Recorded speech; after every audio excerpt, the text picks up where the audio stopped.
Assalamualaikum friends, welcome back to my YouTube channel Mr. Ghulam Mirza. Friends, today we will study for class 9 and 11. Today our subject is biology. Today the topic on which we will discuss that is the virus, its types, viral diseases and its classification. This topic belongs to the chapter number 5, which name is Variety of Life. This chapter belongs to the class 11 of the biology of the synth textbook. ठीक है, on this chapter this is our fourth lecture. If you want to see or listen or understand our previous lectures, you can go on our channel. Before start my lecture on this topic, it is requested to you all that if you are new on my channel, then please subscribe to my channel and press button of bell icon for latest update. Thank you so much. Moving forward on our topic. Yes friends, as we know, today our topic is virus, viral diseases, its classification or viral etc. Before starting this topic, we should know that what is the virus, from where this word comes, and what does this word means. Okay, we are reading from first line. They are the earliest organisms and they lived and evolved on the earth for 2 billion years. यहाँ बताया जा रहा है कि ये बहुत पुराने जानदार हैं जो कि 2 बिलियन ईयर्स अगो इवोल्व कर चुके हैं। किसमें? दुनिया में कहाँ कब से रह रहे हैं? 2 बिलियन ईयर्स अगो से। ठीक है, दे आर नॉन सेलुलर। यहाँ पे यूनिसेलुलर लिखा हुआ है लेकिन ये नॉन सेलुलर होगा। ठीक है, ये एक मिस्टेक है। Organisms, non cellular organisms lacking दी ट्रू न्यूक्लियस। ये वो सेल्स के से बने होते हैं जानदार। ये सेल से नहीं बना होता, लेकिन इनके स्ट्रक्चर में जो न्यूक्लियस होता है वो नहीं होता। ठीक है, उम्मीद है कि आपको समझ आ गया होगा मेरी पॉइंट। आगे लिखा जा रहा है कि DNA is present and work as a heredity material. अब यहाँ पे एक पॉइंट है, हेरिडिटी मटेरियल क्या है? हेरिडिटी मटेरियल वो मटेरियल है जो कि किसी भी एंसेस्टर से ऑफस्प्रिंग में आता है, जो कि सिमिलर होता है एंसेस्टर से। ठीक है, उम्मीद है कि आपको समझ आ गई होगी मेरी पॉइंट। अगर कोई आपका सवाल है तो आप कमेंट बॉक्स में जरूर कीजिएगा। Thank so much. आगे चलते हैं हम। जी फ्रेंड्स, अब यहाँ पे बताया जा रहा है कि the word virus is derived from the Latin word meaning poison. ये जो वर्ड है वायरस, ये लैटिन लैंग्वेज से लिया गया है, जिसका मतलब है, जिस वर्ड का मतलब क्या है? पॉइजन, जहर जिसका नाम है। ठीक है, उम्मीद है कि आपको समझ आ गया होगा। Virus was first observe by the Ivanovsky. Ivanovsky एक बायोलॉजिस्ट था, एक मशहूर बायोलॉजिस्ट था। उसने ऑब्जर्व किया वायरस को। ठीक है, किसमें, कौन से साल में? 1892 में। ये एक एमसीक्यूज पॉइंट के लिए आपके लिए बहुत अच्छा है, एक की पॉइंट हो गई। ठीक है, आगे लिखा हुआ ही observe virus on tobacco plant leaves and called TMV tobacco mosaic virus. इसने ऑब्जर्व किया वायरस को किसके ऊपर? टोबैको प्लांट के लीफ के ऊपर। जिस तरह से इसने लीफ के ऊपर ऑब्जर्व किया तो इसने उसको नाम दे दिया उस वायरस को, टोबैको मोज़ेक वायरस। वो वायरस जो कि टोबैको के लीव्स पर होती है। ठीक है फ्रेंड्स, ये भी एक एमसीक्यूज पॉइंट के लिए आपके लिए बेहतरीन है। आगे चलते हैं, हम कुछ कैरेक्टरिस्टिक्स पढ़ेंगे। ठीक है, कैरेक्टरिस्टिक्स में कुछ लिविंग भी होते हैं, कुछ नॉन लिविंग भी होते हैं, वो भी आगे हम पढ़ेंगे। लेकिन पहले हम कुछ मेन स्पेसिफिक कैरेक्टरिस्टिक्स पढ़ते हैं वायरस का कि क्या है वायरस। ठीक है, वायरसेस आर नॉन सेलुलर, जिस तरह से हम पढ़ चुके हैं। आगे prokaryotic having parasitic mode of life. अब यहाँ बताया जा रहा है कि वायरस जो होते हैं नॉन सेलुलर होते हैं और इनके अंदर प्रॉपर न्यूक्लियस नहीं होता। प्रोकैरियोट्स है। ठीक है, प्रोकैरियोट्स क्यों है? क्योंकि इनके अंदर प्रॉपर न्यूक्लियस नहीं है। ठीक है, और having parasitic mode of life, और ये हमेशा पैरासाइटिक मोड ऑफ न्यूट्रिशन से अपनी खुराक हासिल करते हैं। एक पैरासाइटिक मोड ऑफ न्यूट्रिशन वो मोड ऑफ न्यूट्रिशन है जिसमें कोई भी ऑर्गेनिज्म किसी होस्ट के ऊपर डिपेंड करता है अपनी खुराक, और उसको हार्म भी, नुकसान भी पहुंचाता है। ठीक है, आगे चलते हैं हम। The range in size from the 20 nanometre to 250 nanometre. ये नैनोमीटर है, मिलीमीटर नहीं है। ठीक है, ये जो इसकी साइज़ है वायरस की वो 20 नैनोमीटर से 250 नैनोमीटर तक जाती है। ठीक है, आगे बढ़ते हैं। They are virulent destroying the host cell. ये वायरुलेंट है। वायरुलेंट मतलब इस वर्ड का मतलब होता है वो वायरस जो कि अपनी रिप्रोडक्शन या अपनी खुराक की वजह से किसी होस्ट को ख़त्म कर दे, किल कर दे या उसको डिस्ट्रॉय कर दे। ठीक है, उसको कहते हैं वायरुलेंट। ठीक है, उम्मीद है कि आपको समझ आ गया होगा। ये पॉइंट आपको आगे चल के भी समझ आ जाएगी अच्छी तरह से। और हमारी चौथी जो पॉइंट है वो है they possess protein core and nucleic acid. इनके अंदर प्रोटीन कोर भी होता है और न्यूक्लिक एसिड भी होता है। ठीक है, उसके आगे लिखा हुआ है they are transitional between living and non living. ये लिविंग में भी रहते हैं, नॉन लिविंग में भी रहते हैं, ट्रांजिशनल होते हैं। ठीक है, अब कुछ कैरेक्टरिस्टिक्स ऐसे हैं जो कि लिविंग कैरेक्टरिस्टिक्स हैं। ठीक है, वो कौन कौन से आइए पढ़ते हम। पहला है they have DNA which is resemble to the animal and viral DNA. अब लिविंग कैरेक्टर ये है कि इनके अंदर डीएनए है जो कि एनिमल और वायरल डीएनए से रिजेंबल करता है। ठीक है, the viral DNA has capability to replicate into new viral DNA. यहाँ बताया जा रहा है कि एक दूसरा जो था हमारे पास लिविंग कैरेक्टर क्या था वायरस का, कि इनके अंदर कैपेबिलिटी थी, कुव्वत थी कि किसी दूसरे वायरल डीएनए में ये डीएनए रेप्लिकेट कर सकता है।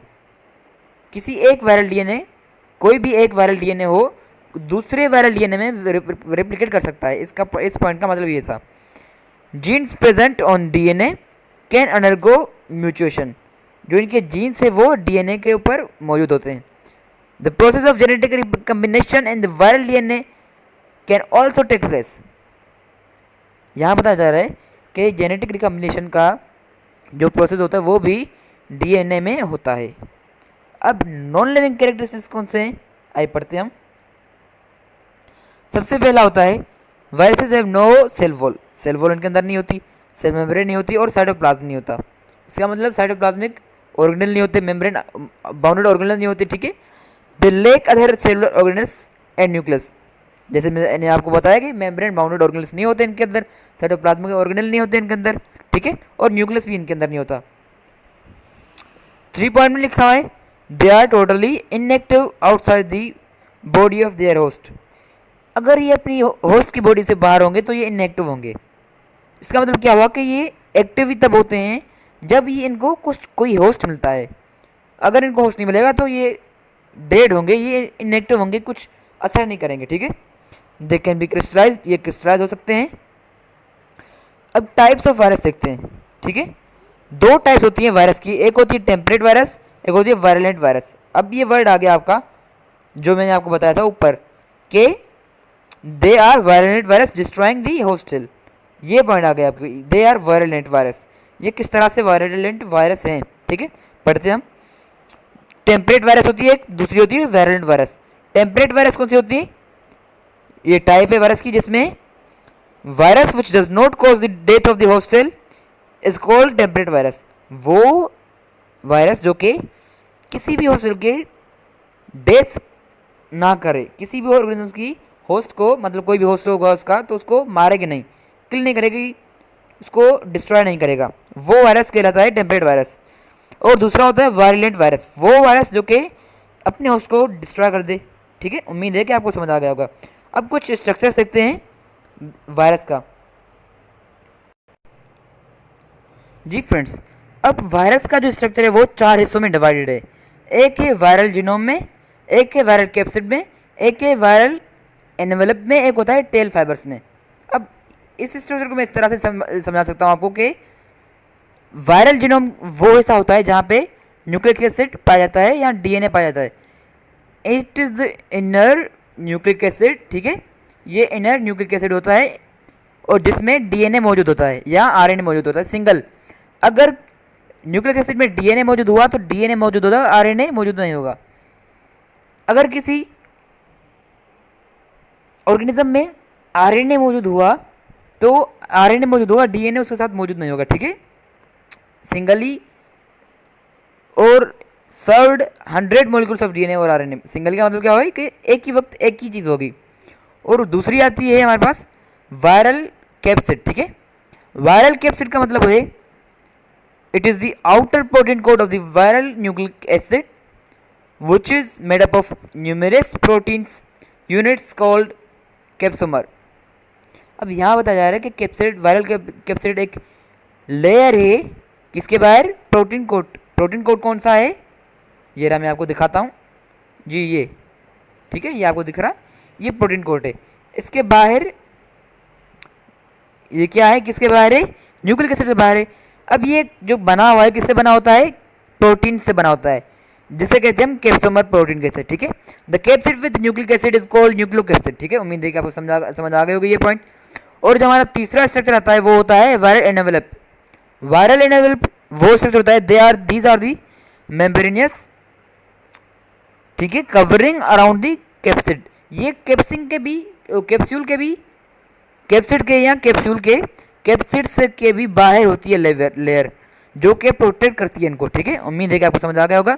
अब जी फ्रेंड्स, अब यहाँ पे आखिरी स्ट्रक्चर बचता है हमारा, वो है टेल फाइबर्स का। ठीक है, अब टेल फाइबर्स क्या होती है, these are the small proteinaceous fibrous structures होते हैं। ठीक है, ये प्रोटीनिशियस होते हैं, फाइबरस स्ट्रक्चर्स होते हैं which help in attachment of the virus with bacterial host cell, जो कि हेल्प करते हैं बैक्टीरियल होस्ट सेल्स को के साथ अटैचमेंट होने के लिए। ठीक है, उम्मीद है कि आपको समझ आ गया होगा।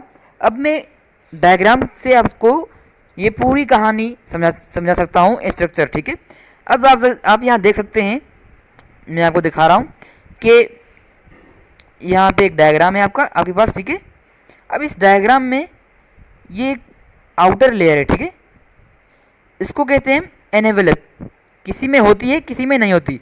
अगर है तो ये एनवेलप होगी, नहीं है तो ये कैप्सिड होगी, किसकी, न्यूक्लिक एसिड की। न्यूक्लिक एसिड कौन सा है यहाँ पे, ये। ठीक है, ये न्यूक्लिक एसिड हो गया, डीएनए है यहाँ पे मौजूद, और इस पूरे हिस्से को हम कहते हैं हेड।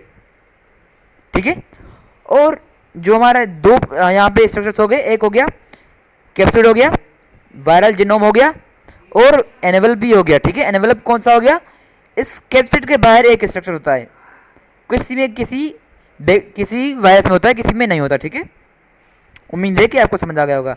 अब यहाँ पे लास्ट बचता है टेल फाइबर्स। ठीक है, टेल फाइबर्स क्या है यहाँ पे, अब टेल फाइबर्स जो है कुछ स्ट्रक्चर इस तरह से है कि ये आपको दिख रहे हैं यहाँ पे फाइबरस स्ट्रक्चर से। ठीक है, यहाँ पे आप देख सकते हैं ये स्ट्रक्चर जो है वो टेल फाइबर्स हैं।